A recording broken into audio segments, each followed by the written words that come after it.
Personally having a chance to see where there were various items of ballistics, physical evidence, and unfortunately, the location of our fallen officers. Based upon this review of information, I will go ahead and deliver an initial finding of fact. This is an initial one. There are many steps that need to be completed as part of this investigation. And there are many questions that I will not answer for you at this time because the investigation is ongoing. And there will be a second briefing once all of that information comes back and is complete. Those of you who know how we operate know that is what we do. We speak with what we can, when we can, but we will not go ahead and state or confirm anything that would be remotely incomplete and not decisive. So what do we have here? Well, first off, Matthew J. Ruth, he is the actor. And this is the only time I will mention his name. After this, he will only be referred to as actor. What occurred begins actually on September 16th at approximately 11:23 p.m., and we must start there, because this began as an incident of domestic violence. There was a call that came in from the mother of his ex-girlfriend that the actor was spotted on her property with binoculars looking through the residence, looking through a window. The mother of the ex-girlfriend advised that it was a white male wearing camouflage, and she could see him through a trail camera that was standing in her driveway. And while en route to the location, the mother of the ex-girlfriend advised that the male possibly came there in a black truck that was parked on Emig Road around the corner from the residence at 1879 Hare Road. Officers responded, and upon initial arrival to the property, they did not locate the male. They went to Emig Road and did observe the black 2000 Ford Ranger pickup truck parked along the road in the woods line. It was unoccupied, and then officers went back to the residence and spoke with both the ex-girlfriend of the actor and the mother of the actor. And the ex-girlfriend of the actor had advised that on 8/20 of 2025, an unknown person set her pickup truck on fire while it sat in her driveway. She advised that at the time she suspected that it was her ex-boyfriend who was the culprit, but she wasn't sure, so she requested that the matter not be investigated further. The ex-girlfriend then showed a still photo from the trail camera, and what it showed was a white male wearing all camouflage outfit, standing behind the ex-girlfriend's truck in the driveway. And the male is looking through a scope device with it pointed towards the residence. The ex-girlfriend identified the male in the photo as the actor, and she advised that they put the trail camera up after the incident on August 20th of 2025.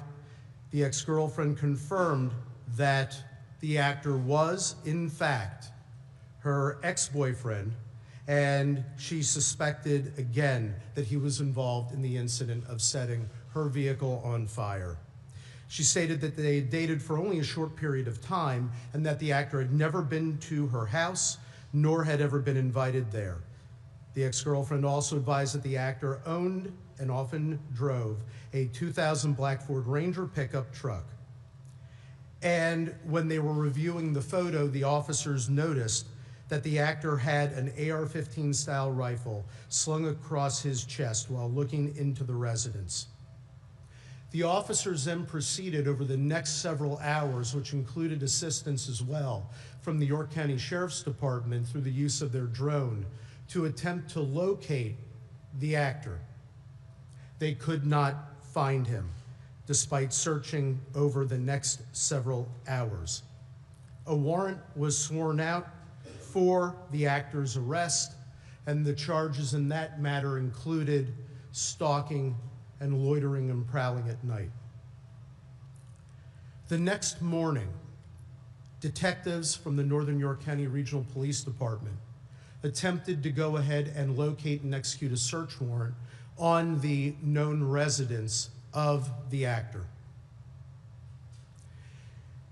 Included in executing that search were 3 detectives: Detective Sergeant Cody Becker, Detective Mark Baker, and Detective Isaiah Emenheiser. 2 other detectives also participated in this search. They arrived at the actor's residence and communicated with his family at 12:11 p.m.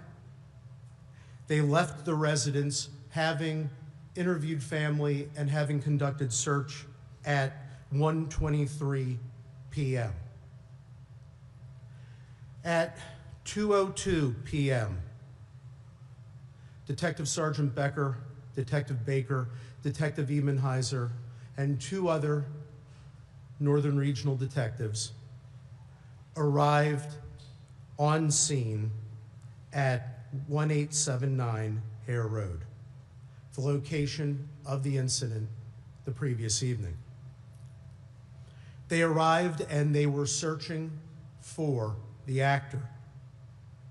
Also accompanying them to assist was a deputy sheriff from the York County Sheriff's Department to again assist with drone action and finding individuals through the usage of a drone. The search went on for the actor, which included various outbuildings, and the drone was being employed to also check neighboring fields. During the course of this search, detectives went to the front door of the residence. They arrived at the door at 2:08 p.m. The initial officer who went to the door was Detective Emenheiser. Right behind him was Detective Baker. Following as well was Detective Sergeant Becker and another Northern York County Regional detective. Final detective remained behind as more of a perimeter view in looking out for the actor and securing the perimeter. Detective Emenheiser discovered that the door was unlocked. Having remembered that the door was left locked by the ex-girlfriend and mother who were not at the residence because they went somewhere else for their safety, they decided that they were going to go in. The door was open, and upon immediately opening the door, the actor repeatedly fired at the officers with multiple rounds from an AR-15 styled rifle with a suppressor, immediately striking Detective Baker, striking Detective Sergeant Becker, striking at Detective Emenheiser, who he and the other Northern York County Regional detective who were there closest to the house, as they tried to go back for cover position, he repeatedly fired upon them. All 4 detectives went down.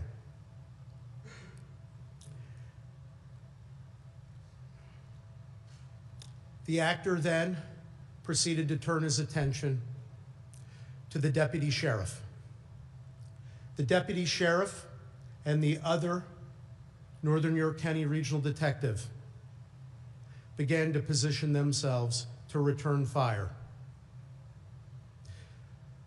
The Northern York County Regional Detective repeatedly fired at the actor. The actor did strike the deputy sheriff who was by his vehicle and also struck the vehicle. The deputy sheriff did himself remove his 9mm. The Northern York County Regional Detective was firing at the actor with his AR-15 style rifle. The actor repeatedly was firing his rifle at the deputy sheriff, striking him.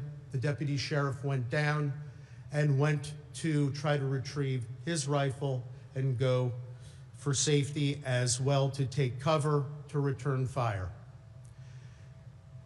The actor went up towards the roadway where the vehicles were to engage in fire with the deputy sheriff, continuing to fire at him. The deputy sheriff returned fire with his 9mm handgun. The Northern York County Regional Detective also was returning fire with his rifle. While up at the roadway when the actor was there was a final exchange of gunfire. After that exchange, the actor went down. The actor became deceased. Following this, the Northern York County Regional Detective immediately went to see about rendering aid. He immediately went down first to his fallen officers from Northern York County Regional Police Department by the house and discovered detectives that were non-responsive. Detective Sergeant Cody Becker, Detective Mark Baker, and Detective Isaiah Emenheiser were all killed following the brutal ambush that was committed upon them by the actor. The final Northern York County Regional Detective was critically wounded. The other Northern York County Regional Detective immediately began to render aid, as he also called out to have responses from other law enforcement and other emergency responders. After rendering aid there, he realized that the deputy sheriff was also critically injured. The detective for the Northern York County Regional Police Department responded to the deputy sheriff and immediately began rendering aid to him as well.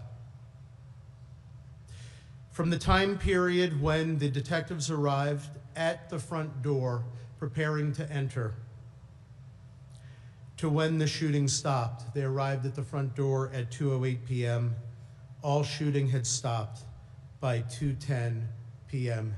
and 16 seconds. At 2:14 p.m., the first additional officer arrives, another member of the Northern York County Regional Police Department. The detective rendering aid to the deputy sheriff requests that the other Northern York County Regional officer go over and place handcuffs upon the actor, not knowing his full status at that point. That was done so. And then numerous other law enforcement agencies and emergency personnel came to the scene to assist and render aid. The Pennsylvania State Police, as mentioned previously, took over lead in the investigation assisted by our county detectives. Numerous law enforcement agencies came to help to secure the scene, help with any rescue efforts. And when I say numerous, I can't tell you how proud I am of every single law enforcement officer in this whole county. They all came from everywhere to be there to help in any way they could. A search of the scene revealed numerous locations of various ballistics evidence that in a future briefing we will be able to catalog to go ahead and explain what it is following ballistics testing and following other information. Needless to say, at this point in time, from what I was able to observe on scene as shown and explained to me by the investigators, it corroborates fully what we have just stated and also shown through visual and also through other interviews. Inside the house, besides discovering the initial casings from where the actor began his barrage of murderous activity, they also discovered in the basement that he had killed the black Labrador that was owned by his ex-girlfriend's mother, shot one time.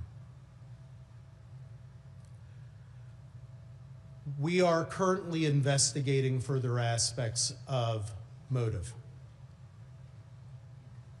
So we will not speculate on the full profile of the actor.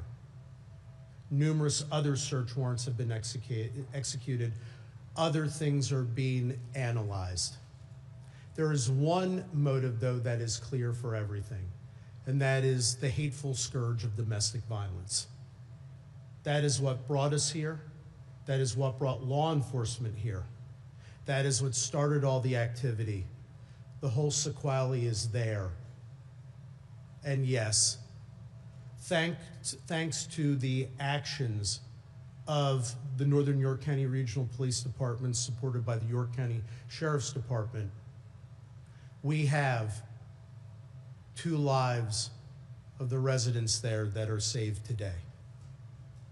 Because make no mistake about it, and this I can conclude by all reasonable inferences from all information without speculation.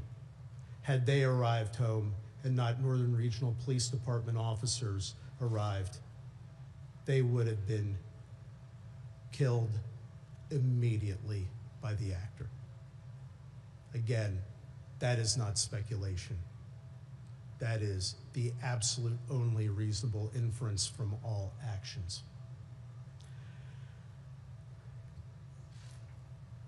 The detective from Northern Regional who was injured was of course rushed to York Hospital, as you all know, taken into surgeries, was critical but stable. The same is for the deputy sheriff from the York County Sheriff's Department. We are very blessed and thankful that they are stable. In terms of some legal aspects, one of the things that I wanted to make clear of right now, although it be crystal clear and obvious to any human being on the planet, but just to make sure that this is articulated legally, all actions by law enforcement were justified. They weren't only justified, they were necessary. And we are so thankful and appreciative to them, and especially our Northern York County Regional Detective who fired the last shot and who rendered the aid. I can't imagine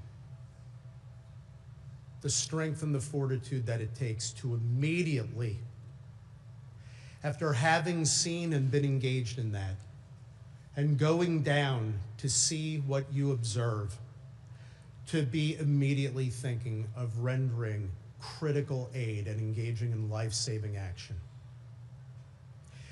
He saved many lives that day. If the actor was not eliminated and his threat and murderous rampage eliminated, who knows where this would have stopped.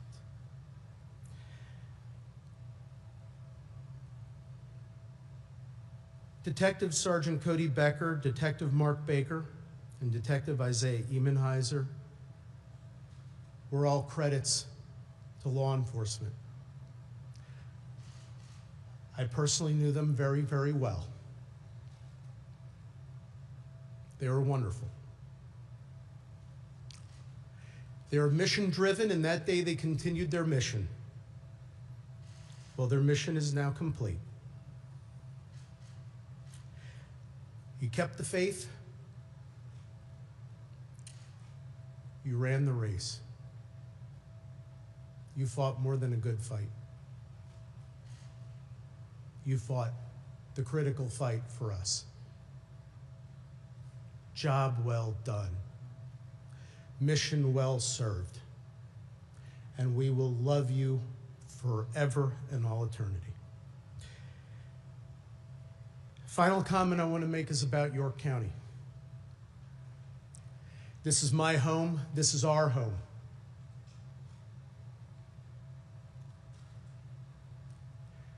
We've gone through a lot this year. We've been at podiums like this too many times. And when you go through that, when you go through these sorts of things, it can seem very, very dark and dire. And you can begin to lose faith and hope. And I'm going to tell you, last night, there were a lot of us feeling that way, and I personally was too. And then when I left the scene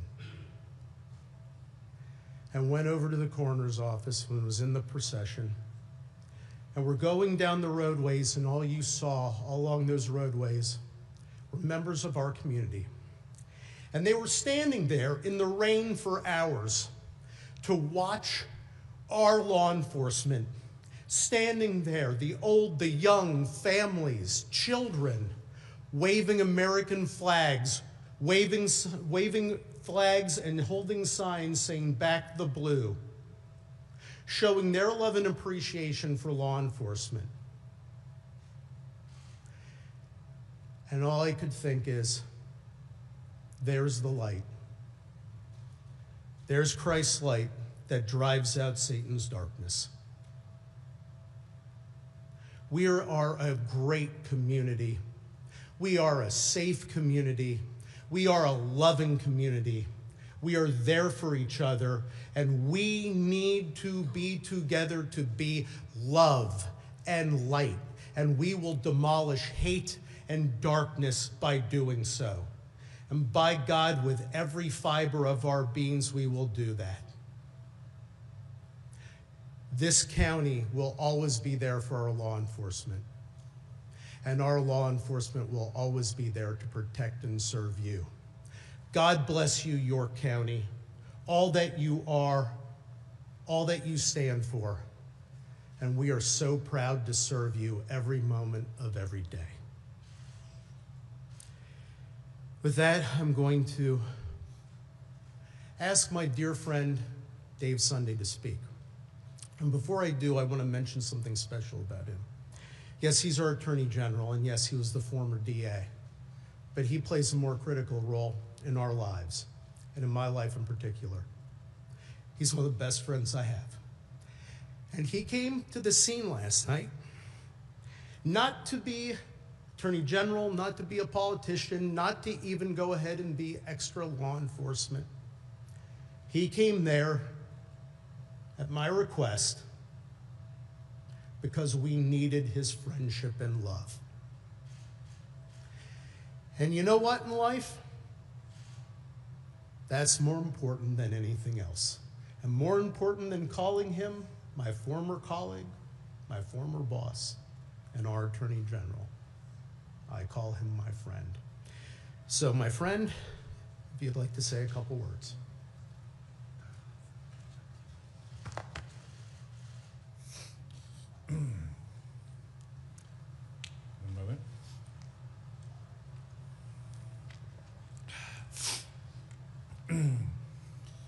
Good afternoon. After tragedies like this, we often look for reasons to explain unreasonable and unexplainable events, but oftentimes none come. Yesterday, 3 families received the call that law enforcement families fear each and every single day. They may not always talk about it or acknowledge it, but that fear is always there and very, very real. The fear that their father or their mother, husband or wife, beloved partner will not be returning home. I pray for the families who are dealing with unfathomable loss, and our hearts remain with the two families who received the call about their loved ones being seriously injured, and we pray for their recovery. This law enforcement community needs us right now. These families need us. The police departments, York County and the Commonwealth needs everyone to respond with grace, with love, with support, and yes, prayer. Police officers do not ask for awards, accolades, or attention. But the truth is, every single day, they're standing up for their communities, for many people who they have never met before, and putting their lives on the line. Many of us have been in a position where there's been an emergency in our lives, and we've needed help. And we've had to call 911, and the police come. And they oftentimes can fix a situation. They can make you feel better. They can take care of you. And after that's over, they leave. And as a family, you may come together and say, thank God we got through that. We're okay.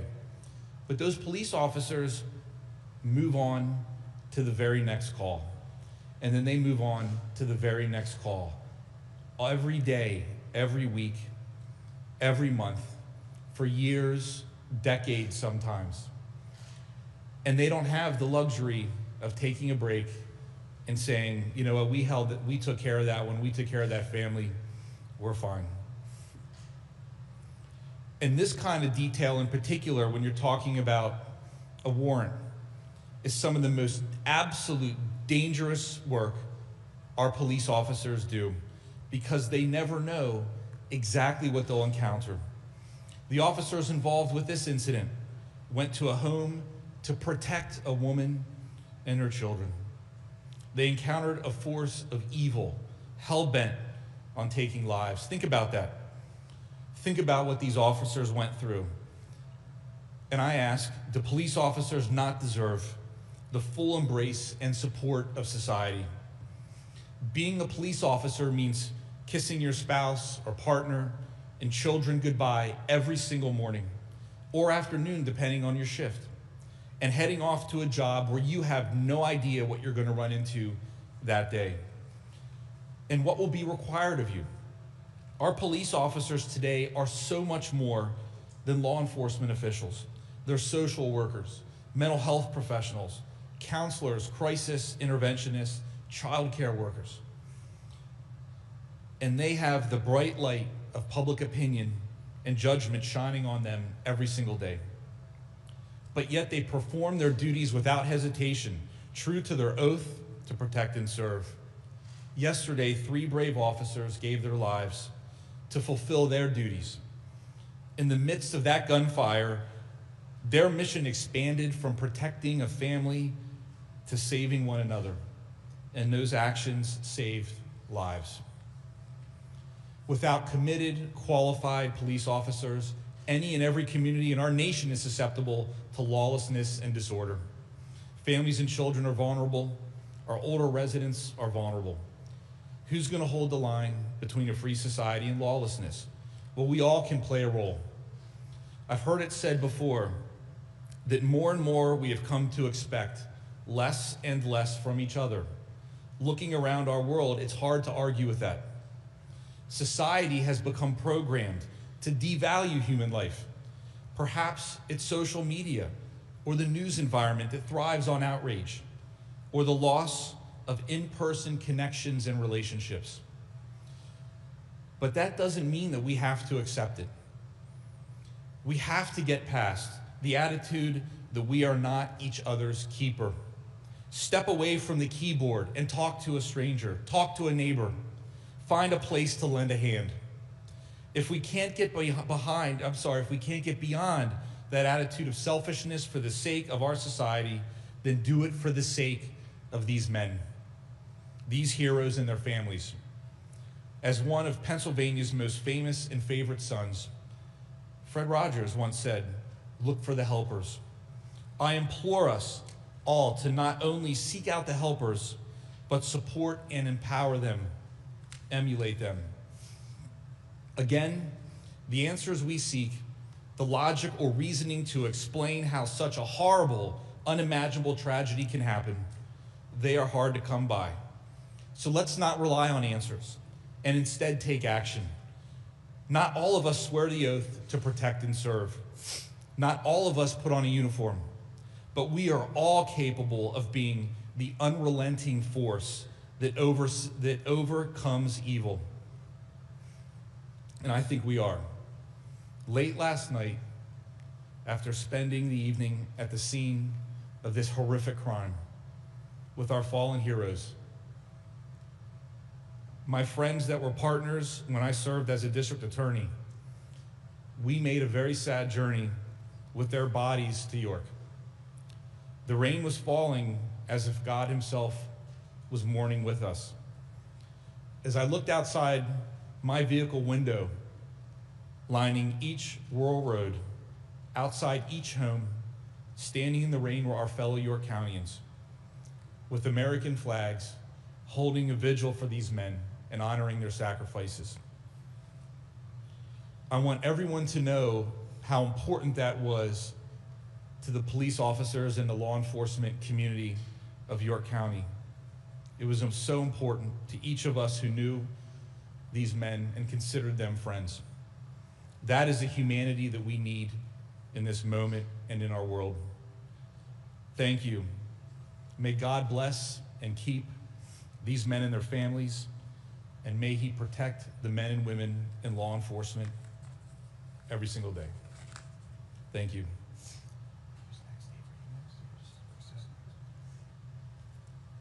Pennsylvania State Police Commissioner Chris Parris. I would just simply like to say, again, on behalf of the Pennsylvania State Police, we stand with law enforcement in York County and all across the Commonwealth. We will continue to provide any and all resources at our disposal to ensure that the investigation is completed. The district attorney here in York County, our attorney general, as well as the Northern York County Regional Police Department and the York County Sheriff's Department, I will say from a perspective of a police executive, they are a credit to law enforcement, the diligence with which they carried out this investigation from its onset, and the way that they doggedly and methodically did what they had to do in order to preserve life and seek justice is something that I know all people in York County and all people across the Commonwealth should be very proud. So we continue to support law enforcement services here. We will continue to do so. Our members' assistance people will be here with the Sheriff's Office as well as the Northern York County Regional Police.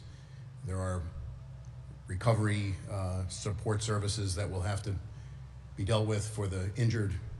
There are line of duty funerals that have to be planned, and we stand with them and will support them today and every day forward. Thank you very much.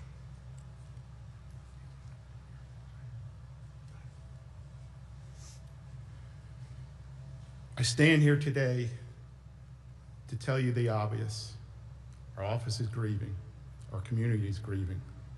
Our fellow men and brothers and sisters in blue are grieving. But what I can tell you, the only way we're going to get through this is prayer. And the support and the overwhelming support from our community, our law enforcement brothers and sisters, helps us to get through this. What I'd ask you to do is pray for my fellow colleague, Dave Lash.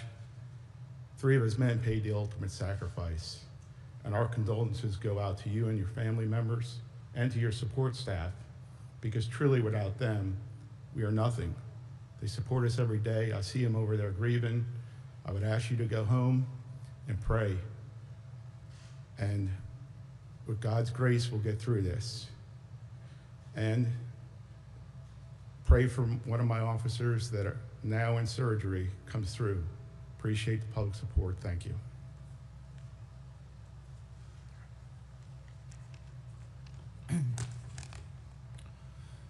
Good afternoon. My name is Dave Lash. I'm the Chief of Police of the Northern York County Regional Police Department. Yesterday was a dark day for the Northern York County Regional Police Department and for all of York County and our communities. We are mourning the loss of 3 of our officers, and we continue to pray for the recovery of our 4th and also for the recovery of the York County Sheriff's Deputy. I want to take a moment to recognize the 3 officers we lost: Sergeant Cody Becker, Detective Mark Baker, and Detective Isaiah Emmenheiser. Each of these men represented the very best of policing. They served with professionalism, dedication, and courage. They were leaders within our agency, committed to protecting this community and standing beside their fellow officers. Unfortunately, their deaths are the stark reminder of the risks law enforcement officers accept every day. They knowingly place themselves in harm's way to keep others safe. For that, we are forever indebted to them and their families. Currently, our administrative offices are closed, and police coverage in our municipalities is being provided by neighboring departments and the Pennsylvania State Police. We are grateful for their immediate support in helping us maintain public safety while our department works through this tragedy. The Northern York County Regional Police Department will return to patrol operations tomorrow on Friday, September 19th at 1900 hours. Until then, our partners will continue to ensure uninterrupted police service in our communities. We know the community wants to help, and an official endorsed donation portal will be announced shortly. This will ensure that all contributions go directly to the families of our fallen and injured officers. On behalf of the Northern York County Regional Police Department, I want to thank the community, our law enforcement partners, our elected officials, for their overwhelming outpouring of support. While nothing can erase the pain of this loss, your strength and compassion will help us and the families of Sergeant Cody Becker, Detective Mark Baker, and Detective Isaiah Emmenheiser as we move forward through the difficult days ahead.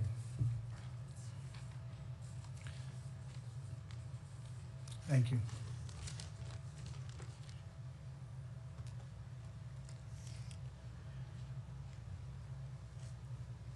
That concludes the comments that we came here today to make to everyone. I will be willing to take just a couple of questions, and the reason why I say that, those of you who are familiar with what we do in these circumstances, there will be a complete and full briefing in the future when the investigation is complete. There are many questions that we will not answer today because there is testing that is occurring. There is still information being reviewed and gathered, and we will not make speculative comments in that way. But we will answer a couple, but only a couple. Yes, sir. Do you know if the assailant legally acquired an AR-15? How did he acquire the AR-15? Do you know about how many rounds he fired from the AR-15 in that 2-minute period? So we do have, so I'll say it this way, we do know what the background is that we are checking on for his ballistics purchases. That's part of the ongoing investigation, and we will be revealing that in the future as part of the briefing as those details are coming in. Second aspect, if you're wondering, is he a person not to possess a firearm? Based upon our information, we could not find any prior criminal convictions that would go ahead and make him a person not to possess a firearm. Regarding any issues with the quantity of ballistics, the only thing that I'll say at this time, a count was being done, but you have to go ahead and determine from which firearm, something was discharged. There are methodologies for doing that. We are engaging in those ballistics aspects. So at this time, the only thing I will say generally is he fired many and multiple rounds, because to go more specific could lead to a misstatement of fact, and I will not do that. Were any of the weapons found inside the search of his home, and who was he living with in that home? I have not disclosed that. First of all, I have not disclosed who he's living with because out of their privacy interests. Second, all of the aspects of the secondary search that is ongoing, those items are being cataloged and are being reviewed. They'll be part of a further briefing in the future, but I am very sensitive to the privacy interests of non-involved individuals as part of an incident, including, as you'll notice, the only names that were mentioned, one mention of the actor, and the names, of course, of our fallen officers. That is out of respect to their privacy interests. But in the future, with the briefing regarding that question, we will be going into detail of a cataloging of background aspects of this individual. Where was the actor located when he started shooting, and where was police located? So as I stated previously, and I'll just repeat this one more time, at 2:08 p.m., the officers were at the front door of the residence, what we are designating as the front door of the residence. The actor was just inside the door. When the door opened is when he began to fire. How did he enter? What's that? How did he enter the home? I'm sorry, you got to speak loud. He had access into the home. So that is under investigation and review as well. They were conducting a more thorough search of the house, looking for those aspects. One thing we do know about him from what we were able to reveal at this point with full confidence and certainty is he carefully surveilled the entire residence and the outbuilding areas. So what methodology he used is still under investigation.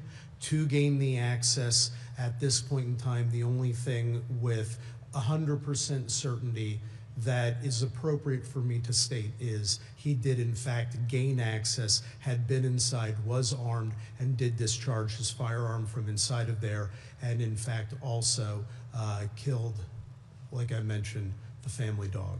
Sir, can you tell how long before 2:08 he may have been in the house? So the only thing I will say at this point, we know he was in the house before 2:02 p.m. We know that he was not at his residence as of the police leaving at 1:23 p.m. In terms of the actually being inside the residence, from where he filed the fatal shots of his ex-girlfriend and her mother, that residence, that is still under investigation to see if we have clues of a tighter timeline than when police left in the early morning hours of the previous evening to the time of 2:02 p.m. The police officer, the fifth officer, I think he was not harmed in any way, and to put a finer point on it, you believe that he fired a fatal shot that killed the suspect, is that correct? So what I'm going to say at this point, first of all, he did not suffer injury, physical injury he did not suffer. The trauma of an incident like this is unimaginable, but he did not suffer physical injury. Concerning the exact wound locations, ballistic aspects, all the things that will go into those evaluations, the reason why I do not want to comment on any of those matters at this time is, first of all, we have autopsies that are pending. They're occurring Friday and Saturday. There will be autopsy reports. And then there will be ballistic reviews. And I want to make sure that the next time I come before you, that I am able to state definitively what the order and aspects of the shots were from which weapon. So accordingly, that's why I am being resistant at this time. My statement of justification is blanket for every member of law enforcement, regardless what, where, whom, every single one of them, every action they took was 100% justified. But the specifics will be coming, but I must have those aspects of the investigation completed. It could be self-inflicted? What I have done at this time is I am waiting to go ahead and hear every aspect of the ballistics. There are many things that I do know. I do not commit to anything without having all information. So if I sound uncommittal, it's because every time that somebody says a comment of speculation, so many times it gets proven wrong, and then it leads to more harm than good. So I am only going to state that it was a final exchange of fire. We know that for a fact from the evidence that we have. Following the final exchange of fire, the actor became deceased. So I will leave it at that. You will know more in the future. I will take one more question because I know many of these questions will be the subject of the next briefing, and I hate having to repeatedly say this to all of you. Knowing that the actor was potentially harmed, what precautions did your detectives and officers take in issuing a warrant for a potentially dangerous individual? So they did get the arrest warrant, as I stated. They did a complete search of the whole area that night. They went over to the actor's home the next day. They made sure that the township police department of the area where he lived, that they were alerted. And these are plainclothes detectives, but they also do wear their bulletproof vests. They were equipped to go ahead and go into harm's way. But the unfortunate aspect is, given the nature of where, when, and how the ambush by the actor occurred, that there was no time for response. They did go ahead and proceed as you would expect law enforcement to proceed to try to protect our community. There was multiple communication. There was use of drones to try to go ahead and determine where he potentially could have been hiding. So yes, they were actively looking to protect the community. And additionally, I will add, as I stated before, the ex-girlfriend and mother who were directly in harm's way, they were not there. They were staying elsewhere. And they knew not to come back. And it was law enforcement who were the ones that went. It was our detectives from Northern York County Regional and our sheriff's deputy who went to make sure and see if they could provide ultimate safety. And rather than being able to provide ultimate safety, they wound up having to provide ultimate sacrifice. Aside from car fire potential, or were there any other threats made to this woman or her family that you're aware of? I'm not going to go into anything beyond what was the previous affidavit of probable cause from which I was citing that contained the stalking allegations. There are further aspects from interviews that continue to be developed, but that's the last, that is the last part of information I want to stick to from that aspect for right now, what is known, defined of public record, because it's very important to do so at this occasion. Thank you all very much for being here. Chief, can you spell the names of the slain officers, please, and their ages?